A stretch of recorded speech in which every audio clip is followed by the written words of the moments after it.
दुनिया का सबसे पावरफुल इंसान यूएस प्रेसिडेंट कैल्विन कूलिज ने अपने 16 साल के बेटे को खोया। जानते हो कैसे? व्हाइट हाउस में ही अपने भाई के साथ टेनिस खेलते हुए उसको पैर में एक छोटा सा छाला हुआ जिसमें इन्फेक्शन हो गया और बस यूएस का बेस्ट हॉस्पिटल भी उसको नहीं बचा सका। इतनी आसान थी मौत। जब बेस्ट ट्रीटमेंट के साथ एक छाला भी ट्रीट नहीं हो सकता था तो सोचो मलेरिया, डेंगू और टाइफाइड जैसी बीमारी जो आज 100% क्यूरेबल है उनसे कितनी जाने जाती होंगी। उस वक्त 10 में से 4 बच्चे 5 साल की एज तक भी नहीं पहुंच पाते थे। आज से सिर्फ 100 साल पहले एवरेज लाइफ स्पैन 30 से 40 साल होता था। फिर एक साइंटिस्ट से हुई एक गलती ने मेडिकल साइंस को वहां पहुंचा दिया कि आज कैंसर जैसी बीमारी का भी इलाज है अगर टाइमली किया जाए, और average life span almost double हो चुका है। पहले जब लोग बीमार पड़ते थे तो कुछ लोग कहते थे बुरी हवा है, कुछ कहते थे ऊपर वाले का गुस्सा है, तो कुछ कहते थे जिन भूत का साया है। और डॉक्टर भी लोगों को नहीं बचा पाते थे क्योंकि उनको खुद नहीं पता होता था कि मसला है क्या। सर्जरी करते थे बिना हाथ धोए, बिना इंस्ट्रूमेंट्स को स्टरलाइज किए, और रिजल्ट आधे से ज्यादा सर्जरी पेशेंट्स इन्फेक्शन से ही मर जाते थे और एक नॉर्मल ऑपरेशन भी डेथ सेंटेंस से कम नहीं होता था। फिर हुई वो गलती। अलेक्जेंडर फ्लेमिंग नाम का एक साइंटिस्ट था जो अपनी लैब में एक्सपेरिमेंट्स के लिए बैक्टीरिया को ग्रो कर रहा था। एक दिन वो छुट्टी पे गया और अपनी पेट्री डिश खुली छोड़ गया, जो कि एक गलती थी। पेट्री डिश एक छोटा सा ग्लास या प्लास्टिक का कंटेनर होता है जिसके अंदर लैब्स में माइक्रो ऑर्गेनिज्म, सेल्स या बैक्टीरिया को ग्रो किया जाता है। जब वो छुट्टियों से वापस आए तो उन्होंने पाया कि क्योंकि वो अपनी पेट्री डिश को खुली छोड़ गए थे तो उसके आसपास फंगस ग्रो हो गया था।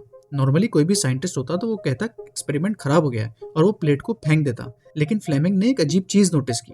उन्होंने देखा कि जहाँ फंगस उग रही थी उसके आसपास बैक्टीरियाज मर गए थे, जैसे फंगस ने अपनी गिर्द एक इनविजिबल शील्ड बना दी हो। फ्लेमिंग ने समझा ये सिर्फ गंदगी नहीं है, यहाँ कुछ हो रहा है, कुछ ऐसा जो बैक्टीरियाज को मार रहा है। उस फंगस का नाम था पेनिसिलियम, और जो केमिकल वो बना रही थी फ्लेमिंग ने उसका नाम रखा पेनिसिलिन।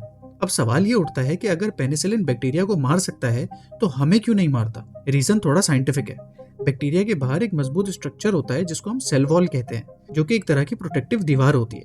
पेनिसिलिन इस दीवार पे अटैक करता है, और जब बैक्टीरिया के सेल्स की ये दीवार ही नहीं बचती तो वो खुद भी मर जाता है। लेकिन हमारे इंसानी सेल्स में बैक्टीरिया जैसी वो सेल वॉल नहीं होती, इसलिए पेनिसिलिन जब ह्यूमन बॉडी में जाता है तो हमारे सेल्स पे अटैक नहीं करता, लेकिन बैक्टीरिया को डिस्ट्रॉय कर देता है। लेकिन यहाँ स्टोरी खत्म नहीं होती, बल्कि एक न्यू प्रॉब्लम खड़ी हो गई। फ्लेमिंग ने पेनिसिलिन की डिस्कवरी तो कर ली, लेकिन उस वक्त प्रॉब्लम ये थी कि इस केमिकल को स्टेबल, प्योर और लार्ज क्वांटिटी में कैसे बनाया जाए। फिर 2 और साइंटिस्ट आए, हॉवर्ड फ्लोरी और अर्नेस्ट चैन। इन्होंने इस डिस्कवरी को आगे बढ़ाया।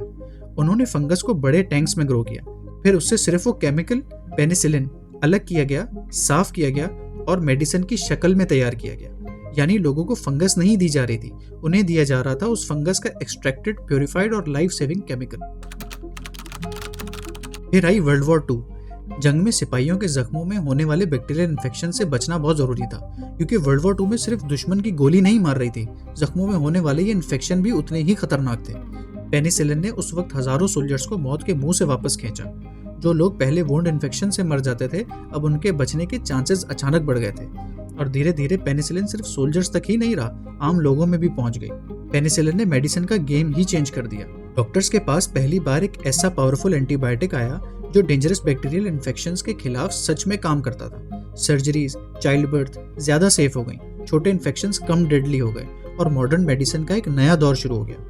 लेकिन इंसानी लाइफ एक्सपेक्टेंसी सिर्फ पेनिसिलिन की वजह से नहीं बढ़ी। सैनिटेशन, वैक्सीन्स, क्लीन वाटर और दूसरी मेडिकल एडवांसेस भी बहुत इंपॉर्टेंट थी, लेकिन पेनिसिलिन उन सब में से एक सबसे रेवोल्यूशनरी डिस्कवरी थी। लेकिन अब इसमें एक बहुत इंपॉर्टेंट पॉइंट है। आज भी एंटीबायोटिक्स जान बचाती हैं, लेकिन उनका गलत इस्तेमाल एक नई प्रॉब्लम पैदा करता है, जिसे कहते हैं एंटीबायोटिक रेजिस्टेंस। जब लोग बिना जरूरत एंटीबायोटिक्स लेते हैं या डॉक्टर्स का दिया गया कोर्स पूरा नहीं करते तो कुछ बैक्टीरिया बच जाते हैं बॉडी में, और वो धीरे धीरे इतने स्ट्रांग हो जाते हैं कि दवा उन पे असर करना ही बंद कर देती है। यानी जिस मिरेकल ने लाखों जिंदगियां बचाई, उसे सही से इस्तेमाल करना अब हमारी जिम्मेदारी है। सोचिए अगर फ्लेमिंग उस पेट्री डिश को फेंक देता। कभी कभी दुनिया बदलने के लिए परफेक्ट प्लान नहीं चाहिए होता, कभी कभी एक गलती भी काम कर जाती है।